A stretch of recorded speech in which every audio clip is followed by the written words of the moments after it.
ಎಲ್ಲರಿಗೂ ನಮಸ್ಕಾರ. Welcome back to my YouTube channel.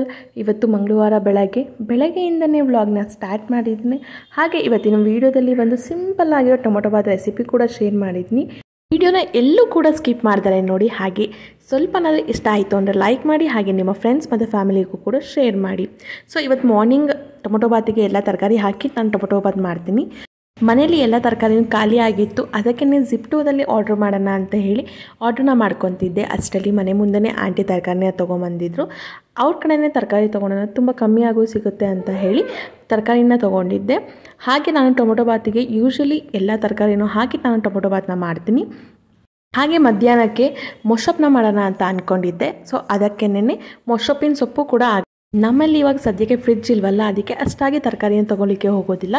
ಬೇಸಿಗೆ ಇರೋದ್ರಿಂದ ತುಂಬ ತರಕಾರಿ ಹಾಳಾಗುತ್ತೆ. ಅದಕ್ಕೇ ಸೊ ಈ ತುಂಬ ಬೇಸಿಗೆ ಇರೋದ್ರಿಂದ ತರಕಾರಿ ಎಲ್ಲನೂ ಬಾಡೋಗಿ ಯೂಸ್ ಮಾಡೋಕ್ಕೆ ಆಗೋದಿಲ್ಲ, ಆ ಥರ ಆಗಿಬಿಡುತ್ತೆ. ಅದಕ್ಕೆ ಲಿಮಿಟಾಗಿ ನಮಗೆ ಆ ದಿನಕ್ಕೆ ಎಷ್ಟು ತರಕಾರಿ ಬೇಕೋ ಅಷ್ಟಷ್ಟೇ ತೊಗೊಂಡಿರ್ತೀನಿ. ಇಲ್ಲ ಅಂತಂದರೆ ಮಾರನೇ ದಿನಕ್ಕೆ ಆಗೋ ಅಷ್ಟಷ್ಟೇ ತೊಗೊಂಡಿರ್ತೀನಿ. ಕಮ್ಮಿ ಅಂತಂದರೆ ಒಂದಿನ 2 ದಿನಕ್ಕೆ ಆಗೋ ಅಷ್ಟೇ ತರಕಾರಿನ ತಂದಿರ್ತೀನಿ. ಏಕೆಂದರೆ ಮನೆ ಮುಂದೆ ಆಂಟಿ ಒಂದೊಂದ್ಸಲಿ ಬರ್ತಿರ್ತಾರೆ, ಇಲ್ಲಾಂತಂದರೆ ಜಿಪ್ಟೋದಲ್ಲೂ ಕೂಡ ತರಿಸ್ಕೊತಿರ್ತೀನಿ. ಅದಕ್ಕೇನೆ 5 ನಿಮಿಷದಲ್ಲಿ ನಮಗೆ ತರಕಾರಿ ಸಿಗುತ್ತಲ್ಲ. ಸೊ ಜಾಸ್ತಿ ಏನೋ ಅಷ್ಟಾಗಿ ತರಕಾರಿ ತರಲಿಕ್ಕೆ ಹೋಗೋದಿಲ್ಲ.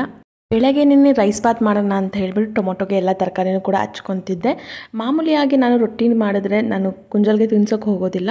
ಸೊ ಇನ್ನು ಹಲ್ಲು ಬಂದಿಲ್ಲ ಅವಳಿಗೆ, ಅದಕ್ಕೇ ರೊಟ್ಟಿ ತಿನ್ನೋಕ್ಕೆ ಆಗೋದಿಲ್ಲ ಅಂಥೇಳಿ ಜಾಸ್ತಿ ಅಂತಂದರೆ ರೈಸ್ ಬಾತೇ ಮಾಡ್ಕೊಂಡಿರ್ತೀನಿ. ನನಗೆ ಟೊಮೊಟೊ ಬಾತಿಗೆ ಈ ಥರ ತರಕಾರಿ ಹಾಕಿ ಟೊಮೊಟೊ ಬಾತ್ ಮಾಡಿದ್ರೆ ತುಂಬಾ ಇಷ್ಟ ಆಗುತ್ತೆ. ಸೊ ಖಾಲಿ ಅನಿಸುತ್ತೆ. ನಾನು ಯಾವಾಗಲೂ ಅಷ್ಟೇ ನೆನ್ನೆ ಟೊಮೊಟೊ ಬಾತಿಗೆ ಆಲ್ಮೋಸ್ಟ್ 80% ಅಷ್ಟು ನಾನು ತರಕಾರಿ ಹಾಕಿನೇ ಟೊಮೊಟೊ ಬಾತನ್ನ ಮಾಡ್ಕೊಂಡಿರ್ತೀನಿ. ಖಾಲಿಯಾಗಿ ಯಾವತ್ತೂ ಮಾಡ್ಕೊಳಕ್ಕೆ ಹೋಗೋದಿಲ್ಲ. ಸೊ ತರಕಾರಿಗೆ ನಾನಿಲ್ಲಿ ಆಲೂಗೆಡ್ಡೆ, ಬೀನ್ಸ್, ಕ್ಯಾರೆಟ್ ಮತ್ತು ಕ್ಯಾಪ್ಸಿಕಮ್ನ ತೊಗೊಂಡಿದ್ದೀನಿ. ಈರುಳ್ಳಿ ಮತ್ತು ಟೊಮೊಟೊ ರುಬ್ಲಿಕ್ಕೆ ತೊಗೊಂಡಿದ್ದೀನಿ. ಇವಾಗ ಫಸ್ಟಿಗೆ ಟೊಮೊಟೊ ಬಾತಿಗೆ ಮಸಾಲೆನ ರೆಡಿ ಮಾಡ್ಕೊತಾ ಇದ್ದೀನಿ. ಮಸಾಲೆಗೆ ಇಲ್ಲಿ ನಾನು ಚಕ್ಕೆ, ಲವಂಗ, ಧನಿಯಾ ಮತ್ತು ಜೀರಿಗೆನ ಹುರ್ಕೊತಿದ್ದೀನಿ ಮೊದಲಿಗೆ. ಸೊ ಅದಾದಮೇಲೆ ಇದಕ್ಕೆ ನಾನು ಆವಾಗಲೇ ಕಟ್ ಮಾಡ್ಕೊಂಡು ಇಟ್ಕೊಂಡಿದ್ದೀನಲ್ಲ ಟೊಮೊಟೊ ಮತ್ತು ಈರುಳ್ಳಿನ, ಅದನ್ನು ಕೂಡ ಹಾಕ್ಕೊಂಡು ಚೆನ್ನಾಗಿ ಫ್ರೈ ಮಾಡ್ಕೊತಾ ಇದ್ದೀನಿ. ನಾನಿಲ್ಲಿ ಒಂದು ಈರುಳ್ಳಿಗೆ ಡಬಲ್ ಅಷ್ಟು ಟೊಮೊಟೊನ ತೊಗೊಂಡಿದ್ದೀನಿ. ಸೊ ಸ್ವಲ್ಪ ಟೊಮೊಟೊ ಬಾತಿಗೆ ಟೊಮೊಟೊ ಜಾಸ್ತಿ ಇದ್ದರೆ ತುಂಬ ಚೆನ್ನಾಗಿರುತ್ತೆ. ಸೊ ಇದೆಲ್ಲ ಫ್ರೈ ಮಾಡ್ಕೊಂಡಿದ್ದಾದಮೇಲೆ ನಾನೀಗ ಸ್ವಲ್ಪ ಹಸಿ ತೆಂಗಿನಕಾಯಿನ ತೊಗೊಂಡಿದ್ದೀನಿ. ಹಾಗೆ ಪುದೀನ ಮತ್ತು ಕೊತ್ತಂಬರಿ ಕೂಡ ಇದಕ್ಕೆ ಆ್ಯಡ್ ಮಾಡ್ಕೊಂಡಿದ್ದೀನಿ.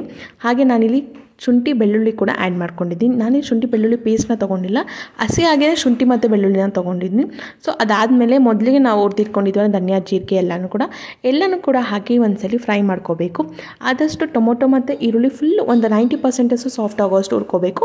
ಅದಾದಮೇಲೆ ಇದಕ್ಕೆ ಒಣಮೆಣ್ಸಿನ್ಕಾಯಿನ ಹಾಕೋಬೇಕು. ಅದಾದಮೇಲೆ ಹುರಿದ್ಮೇಲೆ ತಣ್ಣಗಾಗಲಿಕ್ಕೆ ಒಂದು ಕಡೆ ಇಟ್ಟಿದ್ದೀನಿ. ಅದಾದಮೇಲೆ ಇಲ್ಲಿ ಕುಕ್ಕರ್ಗೆ ನಾನು ಎಣ್ಣೆನ ಹಾಕ್ಕೊಂಡು ಸಾಸಿವೆ ಸಿಡಿಯೋ ತನಕ ವೆಯ್ಟ್ ಮಾಡಿ ಅದಾದಮೇಲೆ ಇದಕ್ಕೆ ತರಕಾರಿನ ಆ್ಯಡ್ ಮಾಡ್ಕೋಬೇಕಾಗುತ್ತೆ. ಸೊ ನಾನಿಲ್ಲಿ ಒಂದು ಬೌಲ್ ಆಗೋಷ್ಟು ತರಕಾರಿನ ತೊಗೊಂಡಿದ್ದೀನಿ. ಇಫ್ ಇನ್ ಕೇಸ್ ನಿಮಗೆ ತರಕಾರಿ ಬೇಡ ಅಂತ ಹೇಳಿದ್ರೆ ತರಕಾರಿ ಕೂಡ ಸ್ಕಿಪ್ ಮಾಡ್ಕೋಬೋದು. ತರಕಾರಿ ಆಗಿದಷ್ಟು ಟೊಮೊಟೊ ಬಾತ್ ತುಂಬ ಚೆನ್ನಾಗಿ ಬರುತ್ತೆ. ಡಯಟ್ ಮಾಡೋರಿಗೆ ಬೇರೆ ಏನಾರ ತಿಂದು ಬೇಜಾರಾಗಿರುತ್ತಲ್ಲ, ಸೊ ಇದೇ ರೀತಿ ಸ್ವಲ್ಪ ಅಕ್ಕಿನ ಹಾಕ್ಕೊಂಡು ತರಕಾರಿ ಜಾಸ್ತಿನ ಹಾಕ್ಕೊಂಡು ಟೊಮೊಟೊ ಬಾತ್ ಮಾಡಿಕೊಂಡು ತಿಂದರೆ ಸೊ ಡಯಟು ಅನಿಸುತ್ತೆ. ಸೊ ರುಚಿನೂ ಕೂಡ ಚೆನ್ನಾಗೇ ಸಿಗುತ್ತೆ. ಸೊ ನಾನು ಆವಾಗಲೇ ಕೂಡ ಮಸಾಲೆಗೆಲ್ಲ ಹಾಕ್ಕೊಂಡು ಇಟ್ಕೊಂಡಿದ್ನಲ್ಲ, ಸೊ ಅದನ್ನೆಲ್ಲ ಈ ರೀತಿ ಫೈನಾಗಿ ಪೇಸ್ಟ್ನ ಮಾಡ್ಕೊಂಡಿದ್ದೀನಿ. ಸೊ ಅದನ್ನು ಕೂಡ ಇದಕ್ಕೆ ಸೇರಿಸ್ಕೊತಿದ್ದೀನಿ. ಅದಾದಮೇಲೆ ಮಿಕ್ಸರ್ ಜಾರ್ಗೆ ನಾನು 1 ಗ್ಲಾಸ್ ಅಷ್ಟು ನೀರನ್ನ ಹಾಕ್ಕೊಂಡು ಇದಕ್ಕೆ ಮಿಕ್ಸ್ ಮಾಡ್ಕೊತಾ ಇದ್ದೀನಿ. ಸೊ ಇದು ಜಾಸ್ತಿ ಬೇಯೋ ಅಗತ್ಯ ಇಲ್ಲ, ಏಕೆ ಅಂತಂದರೆ ಆಲ್ರೆಡಿ ನಾವು ಫ್ರೈ ಮಾಡ್ಕೊಂಡಿದ್ದೀವಿ ಎಲ್ಲನೂ. ಅದಕ್ಕೇನೆ ಅದಾದಮೇಲೆ ನಾನಿಲ್ಲಿ 1 ಗ್ಲಾಸ್ ಆಗೋಷ್ಟು ಅಕ್ಕಿನ ಆ್ಯಡ್ ಮಾಡ್ಕೊತಾ ಇದ್ದೀನಿ. ಅದಕ್ಕೆ ನಾನಿಲ್ಲಿ 2 ಗ್ಲಾಸ್ ಆಗೋಷ್ಟು ನೀರನ್ನ ಆ್ಯಡ್ ಮಾಡ್ಕೊಂಡಿದ್ದೀನಿ. ಮೊದಲಿಗೆ ಮಿಕ್ಸರ್ ಜಾರ್ಗೆ 1 ಗ್ಲಾಸ್ನ ಹಾಕ್ಕೊಂಡಿದ್ದೆ, ಅದಾದಮೇಲೆ ನಾನು 1 ಗ್ಲಾಸ್ ಅಷ್ಟು ನೀರನ್ನ ಆ್ಯಡ್ ಮಾಡ್ಕೊಂಡಿದ್ದೀನಿ. ಅದಾದಮೇಲೆ ಇದಕ್ಕೆ ರುಚಿಗೆ ತಕ್ಕಷ್ಟು ಉಪ್ಪನ್ನ ಹಾಕ್ಕೊಂಡು ಒಂದ್ಸಲಿ ಮಿಕ್ಸ್ ಮಾಡ್ಕೊಂಬಿಡೋಣ. ನಿಮಗೇನಾರ ಹಸಿ ಬಟಾಣಿ ಇತ್ತು ಅಂದರೆ ಹಸಿ ಬಟಾಣಿ ಕೂಡ ಆ್ಯಡ್ ಮಾಡ್ಕೋಬೋದು. ನಾನಿಲ್ಲಿ ಕಡಲೆ ಬೀಜನ ಆ್ಯಡ್ ಮಾಡ್ಕೊಂಡಿದ್ದೆ. ಇದು ಸ್ವಲ್ಪ ಒಂದು 80% ಅಷ್ಟು ಕುಕ್ ಆದಮೇಲೆ ನಾವಿಲ್ಲಿ ಕುಕ್ಕರ್ನ ಲಿಡ್ನ ಕ್ಲೋಸ್ ಮಾಡ್ಕೊಬಿಡಬೇಕಾಗುತ್ತೆ. ಸೊ ಲಿಡ್ನ ಕ್ಲೋಸ್ ಮಾಡಿಕೊಂಡು ಒಂದು 2 ರಿಂದ 3 ವಿಷಲ್ ಕೂಗಿಸ್ಕೋಬೇಕಾಗುತ್ತೆ. ಕೂಗಿಸ್ಕೊಂಡಿದ್ದಾದಮೇಲೆ ಸೊ ಲಿಡ್ನ ಓಪನ್ ಮಾಡ್ತಾ ಇದ್ದೀನಿ. ಇವಾಗ ಫೈನಲ್ ಆಗಿ ಟೊಮೊಟೊ ಬಾತ್ ಕೂಡ ತುಂಬ ಚೆನ್ನಾಗಿ ರೆಡಿ ಆಗುತ್ತೆ. ಮಾರ್ನಿಂಗ್ ಬ್ರೇಕ್ಫಾಸ್ಟಿಗೆ ಕ್ವಿಕ್ಕಾಗಿ 5 ನಿಮಿಷದಲ್ಲಿ ಮಾಡ್ಕೋಬೋದು. ಮತ್ತು ಮಸಾಲೆನೂ ಕೂಡ ಜಾಸ್ತಿ ಹಿಡಿಯೋದಿಲ್ಲ, ಇದು ತುಂಬ ಚೆನ್ನಾಗಿ ಆಗುತ್ತೆ.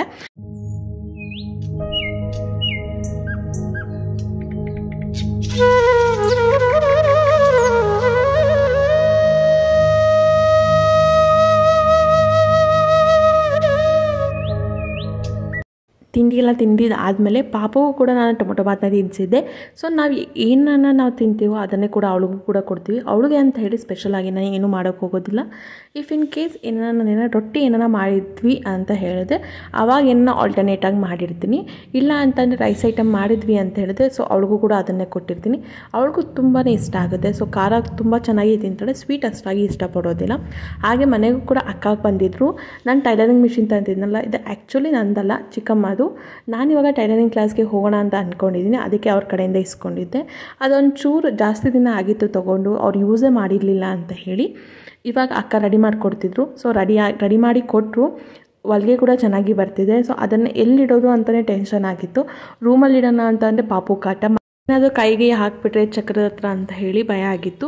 ಅದಕ್ಕೇ ಹಾಲಲ್ಲೇ ಇಡೋಣ ಅಂತ ಹೇಳಿ ಸೊ ಅಲ್ಲಿ ಸೆಟ್ ಮಾಡ್ತಾಯಿದ್ದೀನಿ. ಸೊ ಈ ವಿಂಡೋ ಹತ್ರ ಇಟ್ಟರೆ ಬೆಳಕು ಕೂಡ ಚೆನ್ನಾಗಿ ಬರುತ್ತೆ, ನನಗೂ ಕೂಡ ಹೆಲ್ಪ್ ಆಗುತ್ತೆ ಅಂತೇಳಿ ಅಲ್ಲೇ ಕೂಡ ಇಟ್ಟೆ. ಸೊ ಕುತ್ಕೊಳೋಕ್ಕೂ ಕೂಡ ನಾವು ದಿವಾನ ತಂದಿದ್ದೀವಲ್ಲ, ಸೊ ಅಲ್ಲೂ ಕೂಡ ಹೆಲ್ಪ್ ಆಗುತ್ತೆ ಅಂತ ಹೇಳ್ಬಿಟ್ಟು ಅಲ್ಲೇ ಇಟ್ವಿ. ಅದಾದಮೇಲೆ ಸಂಜೆ ಅಮ್ಮ ಕೂಡ ಬಂದಿರು ಮನೆಗೆ. ಮಂಗಳವಾರ ಅಂತ ಹೇಳ್ಬಿಟ್ಟು ದೇವಸ್ಥಾನಕ್ಕೆ ಹೋಗಬೇಕಿತ್ತು ಅಂತೇಳಿ ಅಮ್ಮ ಕೂಡ ದೋಸೆಗೆ ಹಾಕಿದ್ರಂತೆ, ನನಗೆ ನನ್ನ ತಂಗಿಗೆ ಅಂತ ಹೇಳ್ಬಿಟ್ಟು ಒಟ್ಟಿಗೆ ಕೂಡ ಹಾಕಿದರು. ಅದಕ್ಕೆ ದೋಸೆ ಇಟ್ಟು ನಮ್ಮ ಮನೆಗೇ ತಂದಿದ್ರು, ಇಲ್ಲೇ ದೋಸೆ ಮಾಡೋಣ ಅಂಥೇಳಿ ಇಲ್ಲೇ ದೋಸೆ ಮತ್ತು ಆಲೂಗಡ್ಡೆ ಪಲ್ಯನೂ ಕೂಡ ಮಾಡಿದ್ದೆ. ದೋಸೆ ಹಿಟ್ಟಿಗೆ ಏನೂ ಕೂಡ ಆ್ಯಡ್ ಮಾಡಿರಲಿಲ್ಲ, ನಾರ್ಮಲಾಗಿ ರುಬ್ಕೊಂಬಂದಿದ್ರು ಅವರು. ಅದಕ್ಕೆ ನಾನಿವಾಗ ಅದಕ್ಕೆ ಸ್ವಲ್ಪ ನೀರು ಮತ್ತು ಸೋಡಾ ಉಪ್ಪನ್ನ ಹಾಕಿ ಕಲಿಸ್ಕೊತಾ ಇದ್ದೀನಿ. ನಾನು ಕೂಡ ತುಂಬ ದಿನದಿಂದ ದೋಸೆನ ಮಾಡಿರಲಿಲ್ಲ. ಮನೆ ಈಗ ತಾನೇ ಶಿಫ್ಟ್ ಆಗಿದ್ವಲ್ಲ, ಸೊ ಆ ಟೆನ್ಷನಲ್ಲಿದ್ದೆ. ಅದಕ್ಕೇ ಅಮ್ಮ ನಾನೇ ಮಾಡ್ತೀನಿ ದೋಸೆ, ಅಲ್ಲೇ ಮಾಡೋಣ ಅಂತ ಹೇಳಿ ದೋಸೆ ಹಿಟ್ಟನ್ನ ಇಲ್ಲೇ ತಂದಿದ್ರು. ಹಾಗೆ ಇವತ್ತು ನೈಟ್ದು ಆಲೂಗಡ್ಡೆ ಪಲ್ಯನ ಮಾಡ್ಕೊಂಡಿದ್ದೆ. ಆಲೂಗಡ್ಡೆ ಪಲ್ಯಕ್ಕೆ ನಾನು ನಾರ್ಮಲಾಗಿ ಸ್ಮ್ಯಾಶ್ ಮಾಡಿ ಮಾಡೋಣ ಅಂತ ಅಂದ್ಕೊಂಡಿದ್ದೆ. ಅಪ್ಪ ಬೇಡ, ನನಗೆ ಇಷ್ಟ ಆಗಲ್ಲ ಅಂತ ಹೇಳಿದ್ರು. ಸೊ ಅದಕ್ಕೆ ಸಣ್ಣದಾಗಿ ಕಟ್ ಮಾಡಿ ಆಲೂಗಡ್ಡೆ ಪಲ್ಯನ ಮಾಡ್ಕೊಂಡಿದ್ದೆ. ದೋಸೆಗೆ ಇಲ್ಲಿ ಚೆನ್ನಾಗಿ ದೋಸೆ ಬರಬೇಕು ಅಂತ ಹೇಳಿದ್ರೆ ಅದಕ್ಕೆ ಅಮ್ಮ ಒಂದು ಸೀಕ್ರೆಟ್ ಇಂಗ್ರೀಡಿಯೆಂಟ್ ಹಾಕ್ತಾರೆ. ಅದೇನು ಅಂತಂದರೆ, ನಾರ್ಮಲಾಗಿ ನೀವು ದೋಸೆ ಹಿಟ್ಟನ್ನು ಮಾಡ್ಕೊತಿರಲ್ಲ, ಅದಕ್ಕೆ 1 ಗ್ಲಾಸಷ್ಟು ಸಬ್ಬಕ್ಕಿನ ಹಾಕಿ ಸ್ವಲ್ಪ ಏನಾದ್ರು ರೈಸ್ ಮಿಕ್ಕಿತ್ತು ಅಂತಂದರೆ ರೈಸ್ನ ಹಾಕಿದ್ರೆ ದೋಸೆ ಸೂಪರಾಗಿ ಕ್ರಿಸ್ಪಿಯಾಗಿ ಬರುತ್ತೆ, ತುಂಬ ಚೆನ್ನಾಗಿ ಕೂಡ ಬರುತ್ತೆ. ನಾನು ಈಗಂತೂ ತುಂಬ ದಿನವೇ ಆಯಿತು ದೋಸೆ ಹಿಟ್ಟನ್ನ ಹಾಕಿ. ದೋಸೆಗೆ ಏನೇನು ಹಾಕಬೇಕು ಅನ್ನೋದೇ ಮರ್ತೋಗ್ಬಿಟ್ಟಿದ್ದೀನಿ ನಾನಂತೂ. ನನಗಂತೂ ಮರೆತರು ಏನೋ ಟೆನ್ಷನ್ ಇಲ್ಲ, ಏಕೆಂದರೆ ಸೊ ನಮ್ಮ ಫ್ಯಾಮಿಲಿ ಎಲ್ಲರೂ ಒಂದೇ ಕಡೆ ಇದ್ದಾರೆ. ಯಾರಿಗೆ ಫೋನ್ ಮಾಡಿದ್ರು 5 ನಿಮಿಷಕ್ಕೆ ಅದನ್ನು ಹೇಳ್ತಾರೆ ಹೇಗೆ ಮಾಡೋದು ಅಂತ ಹೇಳಿ. ಸೊ ಇಲ್ಲ ಅಂತಂದರೆ ಯೂಟ್ಯೂಬ್ ಇದೆಯಲ್ಲ ಹೇಗೆ ಮಾಡೋದು ಅಂತ ಹೇಳಿ. ಹಾಗೆಯೇ ಅಮ್ಮ ಕೂಡ ಅಮ್ಮ ಮತ್ತು ತಮ್ಮ ಕೂಡ ಬಂದಿದ್ದರು ಮನೆಗೆ. ಸೊ ಅವ್ರಿಗೂ ಕೂಡ ಇಲ್ಲಿಗೆ ತಿಂಡಿಗೆ ಅಮ್ಮ ಕರ್ಕೊಂಬಂದಿದ್ರು, ಅವರು ಕೂಡ ತಿಂಡಿ ತಿಂದರು. ಯೂಶ್ವಲಿ ನಾನು ಇವತ್ತು ಸ್ಮ್ಯಾಶ್ ಮಾಡಿ ಆಲೂಗಡ್ಡೆ ಪಲ್ಯನ ಮಾಡೋಣ ಅಂದ್ಕೊಂಡಿದ್ದೆ, ಬೇಡ ಅಂತ ಹೇಳಿ ಈ ರೀತಿ ಸಣ್ಣದಾಗಿ ಕಟ್ ಮಾಡಿ ಆಲೂಗಡ್ಡೆ ಪಲ್ಯನ ಮಾಡ್ಕೊಂಡಿದ್ದೀನಿ.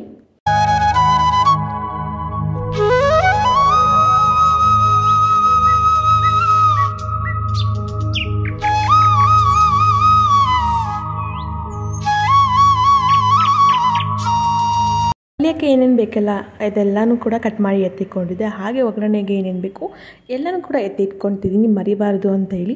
ಸೊ ಈ ರೀತಿ ಎಲ್ಲನೂ ಎತ್ತಿಟ್ಕೊಂಡೆ, ಯಾವುದೂ ಕೂಡ ಮರೆಯಲ್ಲ. ಪಲ್ಯ ಮಾಡೋಕ್ಕೆ ನಾನು ಇಲ್ಲಿ ಒಂದು ಬಾಂಡಿನ ಇಟ್ಕೊಂಡಿದ್ದೆ. ಸೊ ಅದರಲ್ಲಿ ಸ್ವಲ್ಪ ಎಣ್ಣೆ ಇತ್ತು, ಹಾಗೆಯೇ ಒರೆಸ್ಕೊತಾ ಇದ್ದೀನಿ. ಸೊ ಇವಾಗ ಇದಕ್ಕೆ ಎಣ್ಣೆನ ಹಾಕೋತಾ ಇದ್ದೀನಿ.